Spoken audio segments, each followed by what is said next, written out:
Oh, hi. I'm Mrs. Karen from the Harvard Diggins Library. Thanks for joining me for Storytime today. I was just playing with a rocket and pretending to launch it because guess what? Our Storytime today is going into outer space. Doesn't that sound cool? My friend Miss Anna will be here in just a little bit, and we're going to read two stories today about outer space as part of our 2020 summer reading program called Dig Deeper, Read, Investigate, Discover. We're going to go into outer space, and the first story we're going to read has to do with the moon. Now, this story imagines that the moon is a giant cake, a moon cake, as a matter of fact. This story is called A Big Moon Cake for Little Star, and it talks about how the moon starts out looking like a big cake, but gradually somebody eats that little cake until it's all gone. And let's see what happens to a big mooncake out in the sky.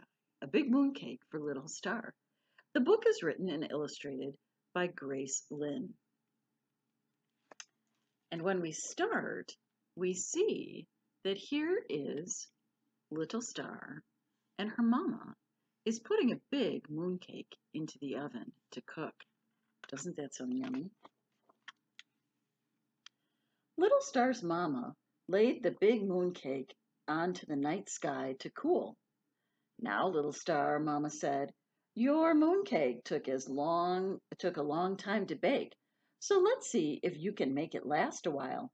Can you remember not to touch this big mooncake until I tell you to?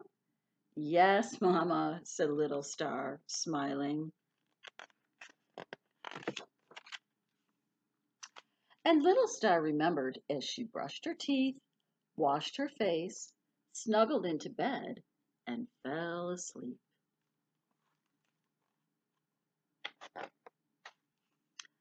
But in the middle of the night, Little Star woke up. She forgot everything her mama had said and only remembered the big mooncake. It does look pretty tasty in the sky, doesn't it? Pat, pat, pat. Little Star's soft feet tiptoed to the big mooncake.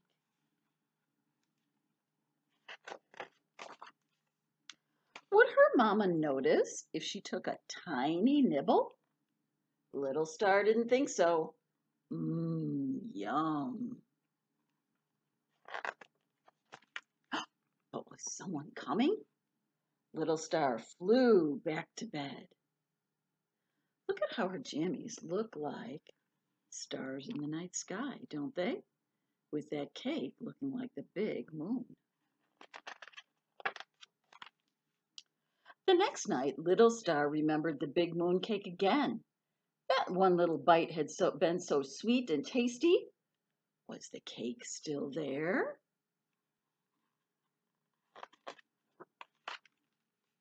Yes, it was. There was that big moon cake, an almost perfect circle, all alone and delicious in the sky. Would her mama notice if she took another tiny nibble? Little Star didn't think so.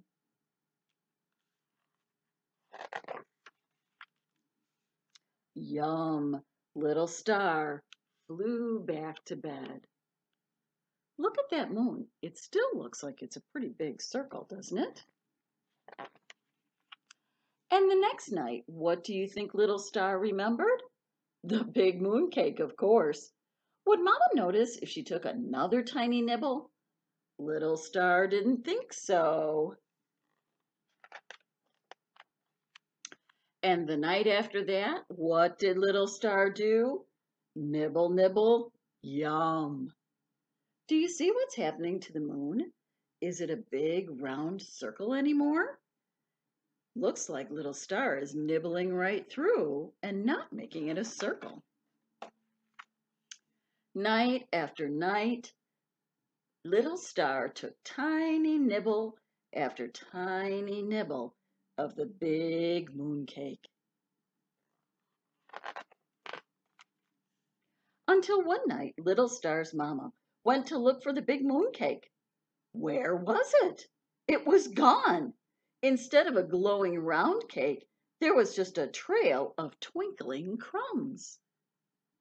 Look at even Mama's pajamas look like stars in the sky. Little star, her mama said, shaking her head even though her mouth was curving. You ate the big moon cake again, didn't you? Little star looked up, her grin reflecting her mama's smile. Yes, Mama, Little Star said, nodding. Now let's go make another one. And that's exactly what they're doing. Because what do they have to do? Little Star ate that moon. Moon is all gone. But now we have to have another moon, don't we? You bet, because the moon disappears once a month for a few days, and then it comes back little by little by little, just like Little Star's mooncake. Now, Miss Anna is going to be here in just a little bit, but I wanted to show you some really cool rocket ships that can take us into outer space, some that have taken us to outer space, and some that might in the future. Rockets have been used for many years to explore outer space. Some, like the Saturn V rocket, launched the first people to land and walk on the moon. Other rockets, like the Space Shuttle, were used to explore outer space and deliver supplies to the International Space Station. The International Space Station is currently in space going around or orbiting the Earth. The astronauts on the space station are learning as much as they can about life in outer space so that we can find out if people could live there someday. Scientists think that people might be able to live on Mars, which is Earth's neighbor planet. For now, we can only imagine what life on Mars might be like. My friend Miss Anna has a story about an adventurous young astronaut who lands on Mars. I wonder what he'll discover. Hello everyone, welcome back to Summer Storytime. It's me, Miss Anna, and I have another great story about outer space. And my story is actually about one of the planets in our solar system. Can you guess what it is? I think it's about Mars. So my story is called Life on Mars, and let's get right into it. I am on Mars. I have traveled a long way from Earth. I am here to find life. So there's our little astronaut looking for life on Mars. Everyone thinks I'm crazy. Nobody believes there's life on Mars, but I do, and I just know that I'm going to find it. So off he goes, the little astronaut, looking for life on Mars. And look, right behind him. Could that be the life on Mars he's looking for? So far, Mars looks pretty gloomy. More gloomy than I thought. I'm starting to wonder, could anything possibly live here? Oh, if only he looked right behind him.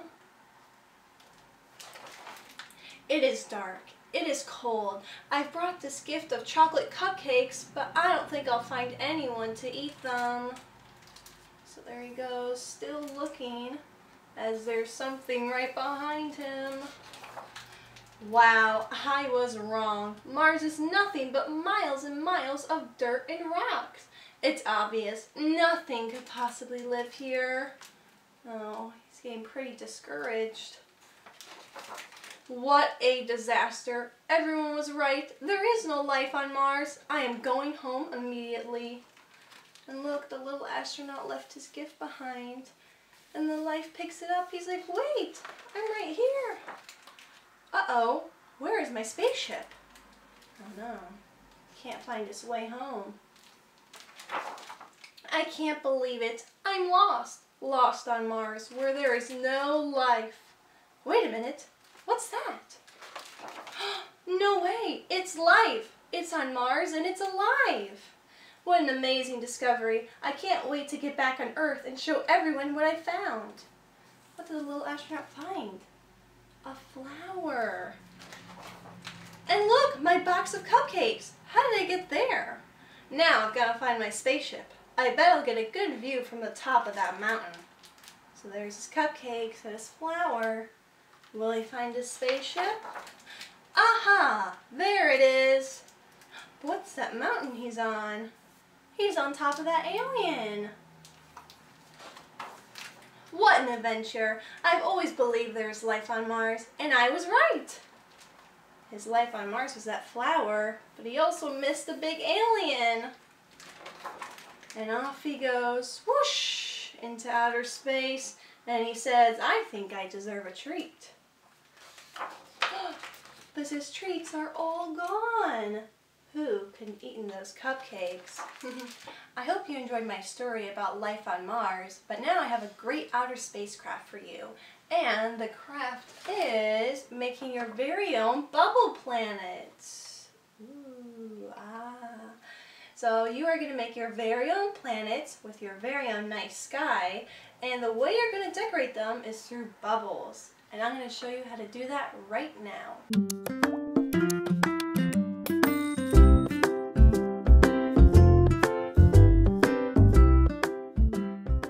Okay, welcome back everyone. So once you have all your materials for your outer space craft, I'm going to show you how to make it.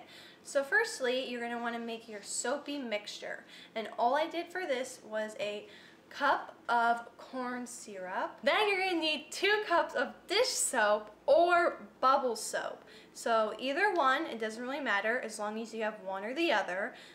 So once you have those 2 cups poured in and the corn syrup, you're then going to want 6 cups of hot water poured into the bowl.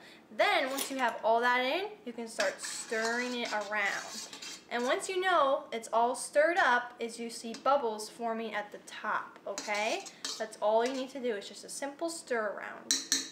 So once you have that all done, then you can put all that aside. And now we're going to need our 3 plastic cups or glass cups, because now we're going to pick up a cup and put some of that soapy mixture into the cups, okay?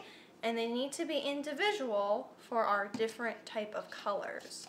So once you have all that soapy mixture in your 3 cups, you're then going to take your food dye and just do a few drops of each in each cup, okay? So I'm going to do some red and a few drops of orange in mine. And then I'm also going to do a very nice teal in my last cup, okay? Perfect. So once I have all the food dye, now I'm going to stir them in with individual spoons. Just carefully, just a little tap, and you're all set. Same thing for the other ones. Mix it around until it's orange. And then the teal one, mix it around until it's teal. And there you go. There are your different type of bubbles. So now let's head outside so we can make some bubbles. Okay, so now that you're outside, it's time to blow our bubbles. But before you do that, you're going to need to prep one last time by getting a white piece of construction paper and tracing circles onto it. So once you have all your circles traced, which are your planets, then you can start blowing some bubbles. So you're just going to take your bubble wand and place it into the mixture, and then carefully blow a bubble onto the piece of paper, just like that. So you're going to do that with all your colors, okay, and just blow them all around, just like that. So now you can do that for a little while until your whole page is filled with bubbles. Okay, so once you're finished blowing bubbles onto your piece of paper, it's now time to cut them out. So you are going to take your scissors and carefully cut the planets out. Okay, so once you have all of your planets cut out, it's now time to glue them down.